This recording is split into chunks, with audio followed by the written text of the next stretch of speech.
Hello drone racers, I'm Mark, and today I have an X-Lite quick tip. When you first get your X-Lite, both of these sticks are going to center all the time, but you probably want one of the sticks to be loose for the throttle. It could be either one. I have a video that shows you how to do that, but sometimes for whatever reason it doesn't quite work for everyone. Or you may be an idiot like me and you drop your radio and then it just doesn't work properly after that. So if that happens, there's another step you can do, but it requires opening your radio.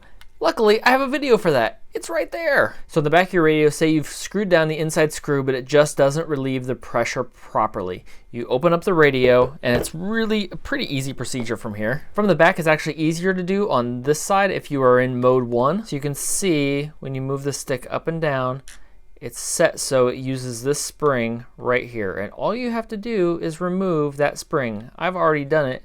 For this one, the spring was right there and I have simply removed it. So now there's no tension, there's no springiness. It still does spring back just naturally a little bit, but not like it did. So then you have two options. You can still put the back on and use the outside screw and it will increase pressure on here, which what it does is there's a little dial here and it moves with your stick and you are just applying pressure to this right here.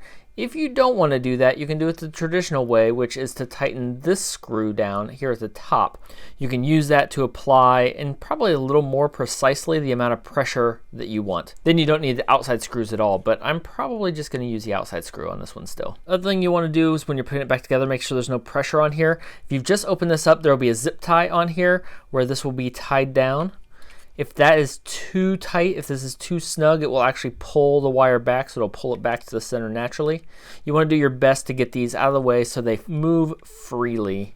It may involve taking this apart and actually twisting the connector. Both of these wires are actually connected to the same connector inside there, so you may have to take that out and twist it. You can do that, and I'll have a video here about some other upgrades that will involve taking the rest of this apart. But you want this to be as free floating as you possibly can. There we go. I went ahead and moved mine, so now the wires are not in the way.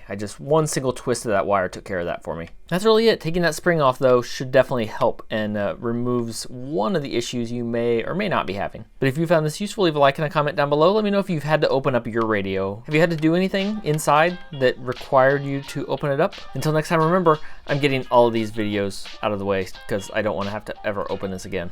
There, and now I have very nice smooth movements. Now I was able to put the pressure just the way I wanted it, and it stays all the way at the bottom and the top without any problem at all.